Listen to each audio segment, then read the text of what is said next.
Red lips, pale face, breathing in snowflakes, burnt lungs, sour taste.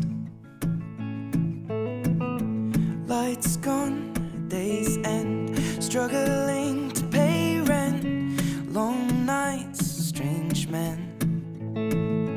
And they say she's in the class A team, stuck in her daydream. Been this way since 18, but lately her face seems slowly sinking, wasting, crumbling like pastries, and they All right, folks, we have a presentation here on cell phones. Me and my partner, me and my classmate, are going to be discussing the advances in cell phone technology. We basically wanted to cover 5 different areas. For this oral presentation, I'm concentrating on one area because it seems to, in my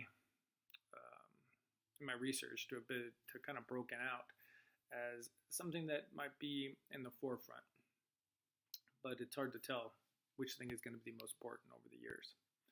But the concentration, as you might have seen from the slides leading into this, that privacy is one of the major issues that cell phones are going to have to deal with. Now, I'm tracking and doing research on Apple. My classmate is going to be doing research on Samsung devices and maybe other Google-based devices. Really, the major competitor, which is the Note or the Galaxy. So let's get into it. Identity theft every single year is setting a new record for how many people have reported that their identity has been stolen.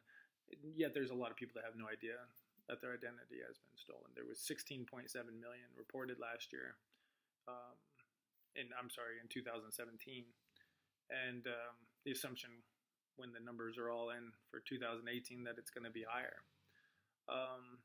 The United States is vastly the highest victims of identity theft. We represent roughly 70% of all identity theft is targeted towards Americans. Now, what are we doing about it? The people setting passwords and websites trying to protect information because they're legally obligated to is not even slowing down the perpetration of identity theft.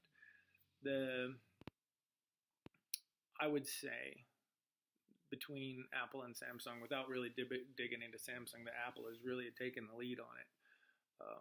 They have publicly took a stand for privacy, and they have buildings in their research and development wing dedicated to protecting users' data. So basically, in the end, identity theft really revolves around your credit card number and financial aspects. And every day, more people are loading their credit card numbers into their cell phones. And there's standard email tracking and tricks to get your password to then get into your system. And even though there's an annoyance around your iTunes and your iWallets and things like that, the design is really to get you secure. I posted a news article on the slides coming in when Tim Cook refused to write software that would allow a backdoor to the FBI so they could open any cell phone that they came across. It was due to, there was a mass shooting in San Bernardino, and they had the accused cell phone, and they wanted in it so that they could see if there was anybody else related or anybody else participating in the crime. And Apple was working with them to get into the phone. It was a 4-digit standard screen password, and the FBI couldn't get past it. Apple was working with them on it. But what the FBI wanted them to do was write basically a mirror software that they could download the operating system onto, that would allow them to basically open any phone.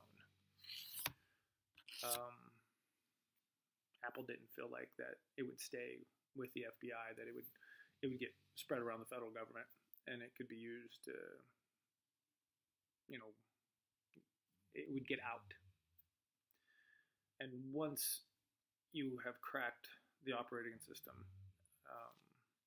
of a platform like Apple, code writers and software hackers have no problem finding their way in. Google's path has been much different. They have an open-based operating system. They spend a lot of time attempting to defend against viruses and hacking and all those kind of things. But Apple doesn't allow anybody to see their code. Everything's behind an iron curtain, and it shows that they absorbed a huge amount of political and public, I don't know if political is the right word, but definitely negative media attention from elected officials, police force. There was a shooting of a couple police officers where they had the cell phone and they couldn't get in it, and they were basically blaming Apple for it. And Apple stood their ground. They took the heat, and in the end showed that they care about security of their customers' information more than the scrutiny of the public and the federal government when it comes to their stance on privacy. I believe that cell phone privacy is going to become an issue, and it is today already. Every day there's software and there's people trying to get inside your cell phone. And any major leaps in really securing it are going to be done through the protection of the software that's in your phone. And so I think Apple has the inside track on this.